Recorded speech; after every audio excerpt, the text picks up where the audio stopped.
In this video, Champagne Bubbles gets the flap. Stay tuned.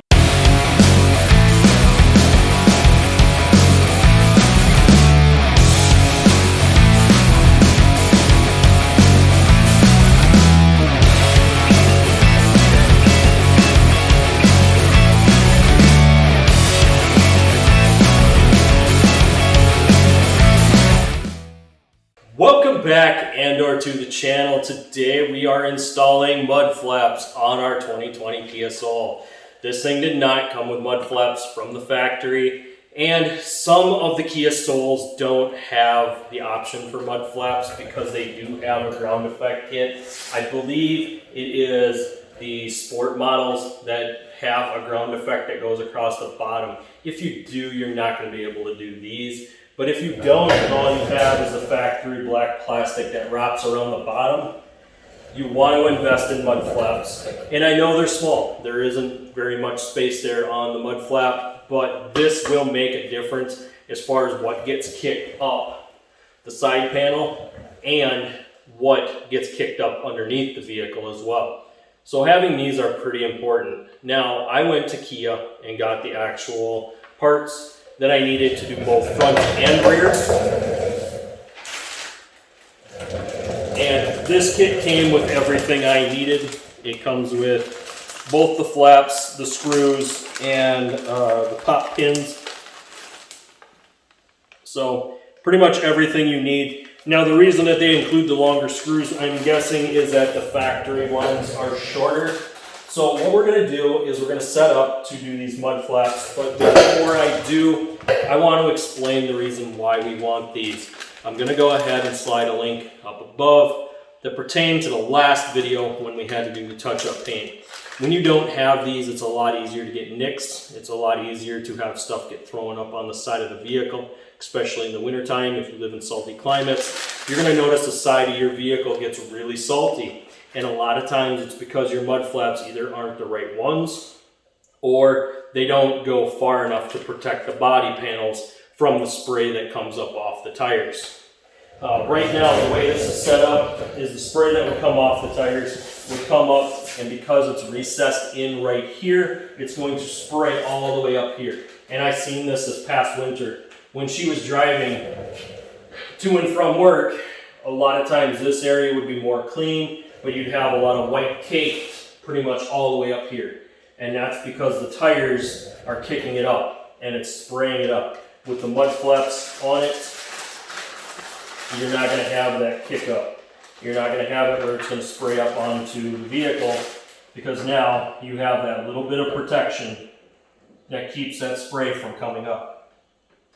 And that's all it is just a little bit that keeps that from spraying up. Now I would like it if it did come out a little bit more and down a little farther, and that's something that we can play with in the future. If I think that this isn't adequate, because I have this bracket, I don't care if I drill into this bracket or cut this bracket up. I don't want to be drilling into the car. That's always a bad practice, is drilling into the vehicle itself. So if I think that these aren't enough, what I can do is just buy some normal mud flaps at this point, just some rubber ones, and I can go ahead and cut it down and then bring it across. And this will drop that flap down farther to where we won't get the spray or the kick up from the tire. And I can also kind of angle it out here a little bit more so that it comes out a little bit farther. That way the tire won't throw as much.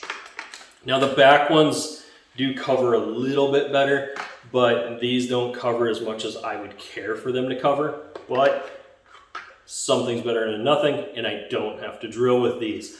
That's the key. Is anytime you have to drill new holes, you have new holes you have to touch up, you have new things you have to do. Again, obviously I dropped that link for you guys to check out the touch-up painting video, but that is what you have to do anytime you have to drill. You have to redo that. And it's better to just use the factory setups than it is to try to do anything else. You can always modify these factory ones and drill a bunch of holes in these and do whatever you want. You can even take and grab another piece of mud flap, cut it up to where you want it, drill your holes and put actual screws through this so that it doesn't fall out, or bolts. Normally the screws could wiggle out or could pull out. where if you put a bolt in here with a washer, you'd wind up ripping this off the vehicle before you'd wind up tearing off that little mud flap. But like I said, let's see how these do. If I still notice a bunch of kick up, I'm probably going to go ahead and modify the fronts. Maybe not so much the rears, but definitely the fronts. So let me get set up here. What we're going to do is probably move the vehicle a little bit. I want to move it more this way, and I want to be able to turn the wheels so that I can get in and show you how to do these. The rears are going to be a little bit more difficult because those wheels don't turn, so we can't open up the wheel well to have access to put these in. But we will be doing it. So let me just get a few things arranged here and we should be good to go.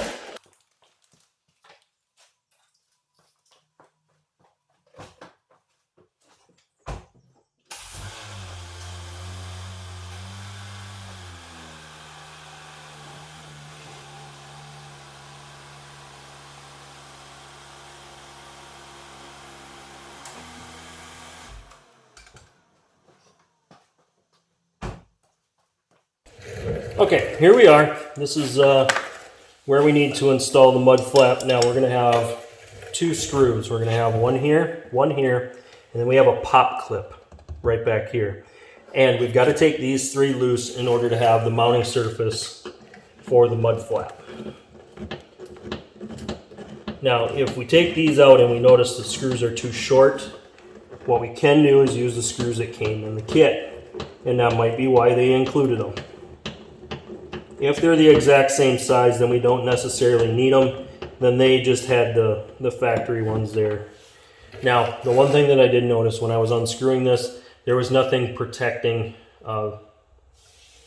the inside of the panel here. So one thing I'm going to want to do is maybe just put a little bit of grease or something on it when I put this back together so that I don't have any rust going in there.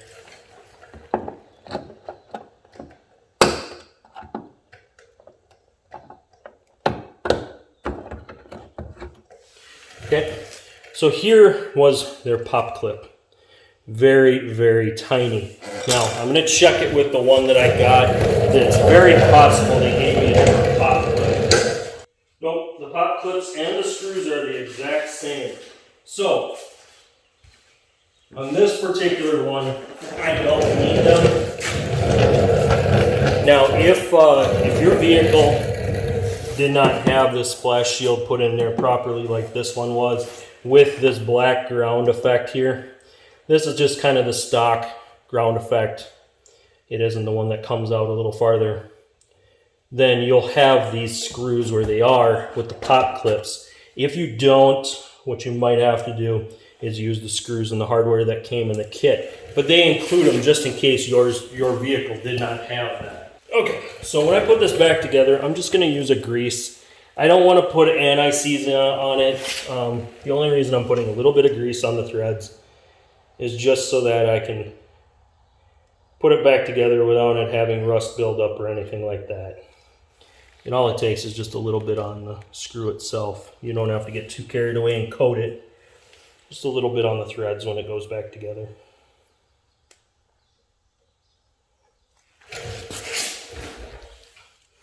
Okay, so when mounting your mud flap, I try to start with the top screw first. Sometimes that is the easiest. Now, since I don't know if I'm going into plastic or into metal, I'm going to try to start a lot of these by hand first.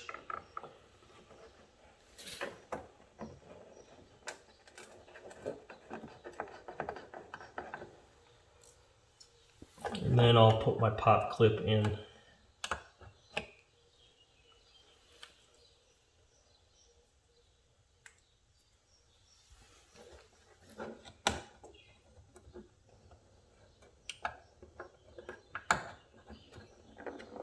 Okay, when you're going to put the pop clip in, make sure you press the mud flap in, then press that center button down. What that does is flare it out on the back side. So now with those 3 in place, all that's left is to add this screw or to tighten these up.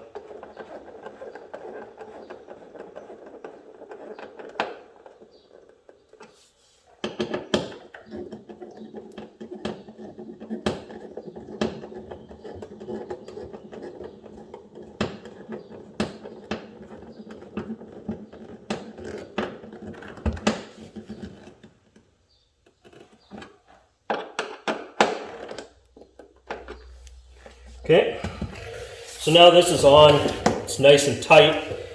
You do notice that it comes out from the body just a bit. You do notice the little black ring here.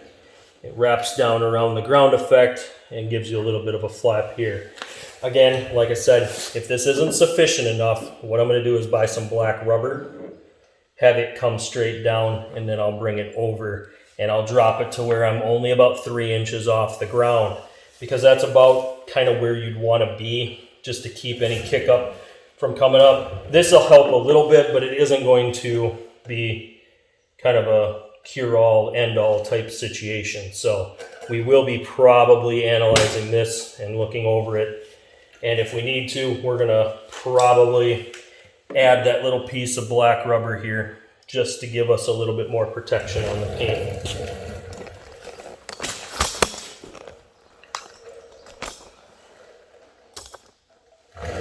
So what I'm going to do is I'm going to jump over to the driver's side. It's going to be the same left to right, and I try not to do this in videos just to save time, as I'm not going to show left or right unless there's something different. It's going to be the same 3 screws. It's going to be the same pop clip. It's going to go in the exact same way. But I do want to show the rears, so I'll be back with you once I'm ready to do the rears. Okay, here we are with our rear. We have the same 2 screws here, only our pop clip now is underneath for the rear. And before I continue with the rear, I want to show you, when you do the fronts, it's easier to turn your wheels so that your wheel allows for the opening. As you saw on the other side, I had the wheel turned so that I could access in here.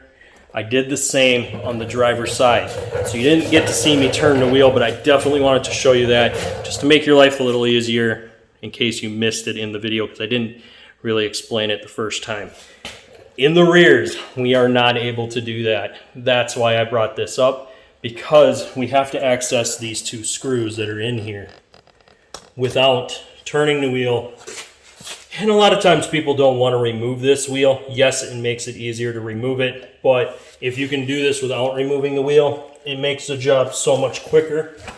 Now we're going to try with our screwdriver. If not, I do have some specialty tools that we will try to access this. And I can already see the problem, so what we're going to do, I'm going to set up one of those specialty tools now.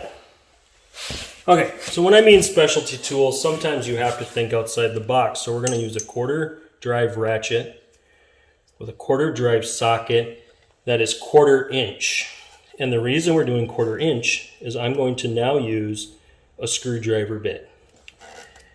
This setup will allow me to actually get everything in there where I want it and be able to turn this screw without having to remove the tire.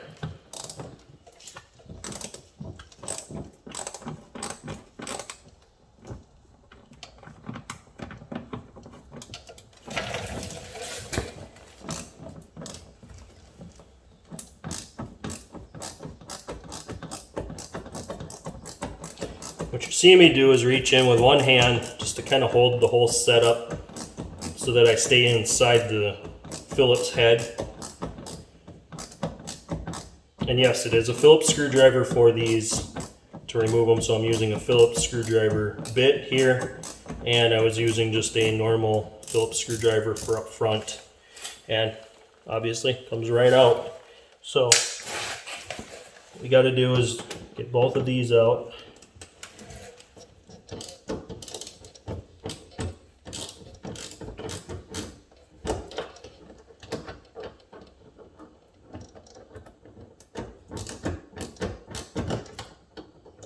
Now in the back here, this actually just screws into plastic, so we don't want to get too carried away tightening everything up, because there isn't metal back here. It's all plastic.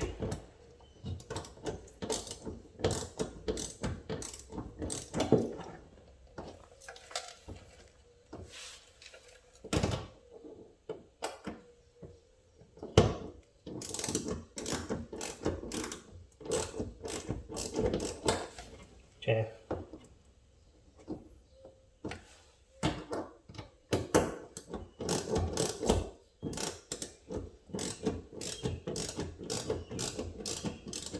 And it's close. I mean, it's right out to the tire on this bottom screw, but it's pretty easy to get at. Next, we got to get that plastic clip out from underneath. Now this one's a little harder because you really do got to get down to see where it's at to pop this out, but it comes out pretty easily. Now you can use this tool just like this, or you can just use like a side cutter. Just make sure you don't pinch that side cutters tight, because if you do, you're going to wreck it. And again, it's the same setup. We could put a little grease on these, and I might, just so that it makes it easier to take apart if we ever have to, but I'm not going to get too carried away putting too much grease on these because we are going into plastic.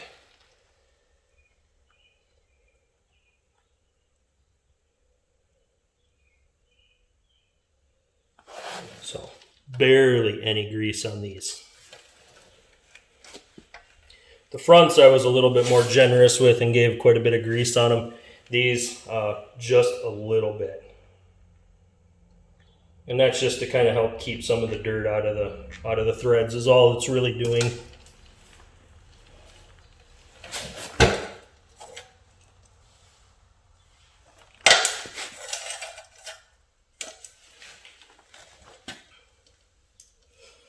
Okay, this is a little bit more trickier with the tire on, but what you're going to do is line up your mud flap. This one kind of presses into place. Try to start, again, your top screw.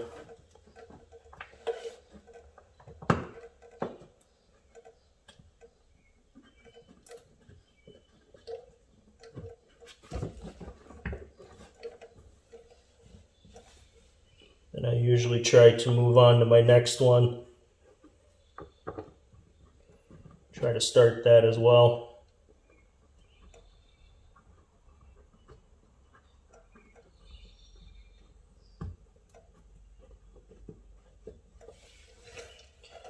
Okay, so now that they're started, all you got to do is press the push clip in from the bottom, and there is 4 little tabs that stick out. You have to work all 4 of these in before you can press that button in.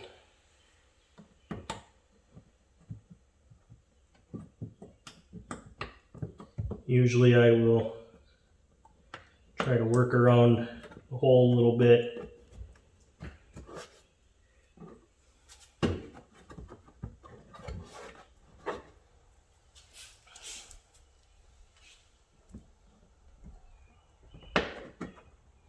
Okay.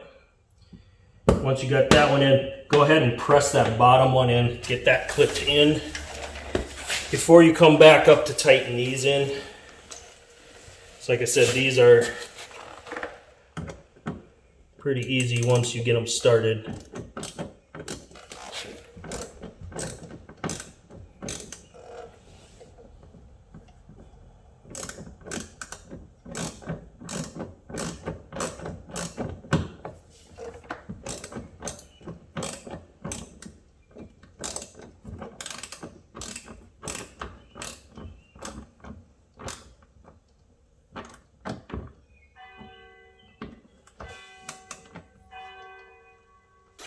So because we're going into plastic, you don't want to get carried away with this.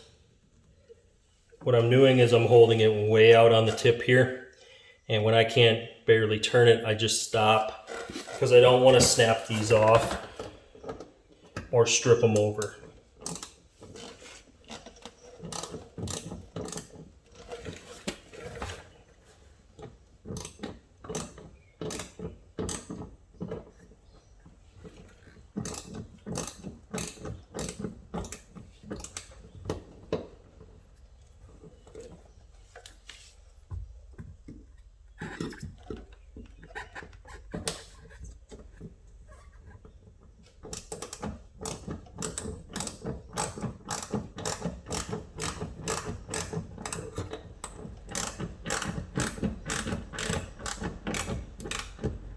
Okay, what I did there is I used this to pry against the tire so that the screwdriver bit stayed in there. Because this isn't a magnet tip one, the bit will fall out. so it's easier to have constant pressure against it. But you don't want to use that and then be out on the edge of the tip when you're turning that last part of that screw down. So know that you see, just fell out right there. But that's basically how to put mud flaps on a 2020 Kia Soul. A lot of the Kia Souls are going to be the same. If you get the mud flaps from the dealership, they're going to come pre-molded to fit your vehicle. And they'll do a decent job, but like I said, they're not ideal. They're not going to give you the best protection. If you want the best, you're going to have to maybe do some modifications. And if we get to that point, I'll definitely show it on the channel of how we're going to take a piece of rubber, cut it down, and then bolt it to that plastic flap to drop it down a little bit more so we don't have so much kick up coming alongside the vehicle. Because if we can eliminate that splash coming up the vehicle, we'll eliminate all the road grime that's going to wind up on the side of the vehicle. It'll help keep it cleaner, and it'll help keep the rust off of it, especially if we get a nick in a spot that's hard to touch up. In the other video, I talked about how we touched up the door. As you can see, the door panel takes a lot of abuse, and by having those mud flaps on, we can keep this abuse to a minimum. But it really does help when you can kind of keep this whole thing cleaner and not have to worry about all the nicks and chips. In a parking lot, you always got to worry about door dings. The only thing you can do to avoid door dings is try to park away from people. Don't park front row, because that's what everyone does. A lot of people that park up in front row stuff, they tend not to care about it. If you see a vehicle that's, really dusty, nobody really takes care of it, don't park next to that one. Chances are they're not taking care of it. Just those little things kind of help keep your vehicle looking better for years to come, because you kept it out of the danger zones. You kept it out of those spots where the other vehicles were not being maintained. People come out and door ding. I've been sitting in vehicles and had people door ding me while I was sitting in my own vehicle.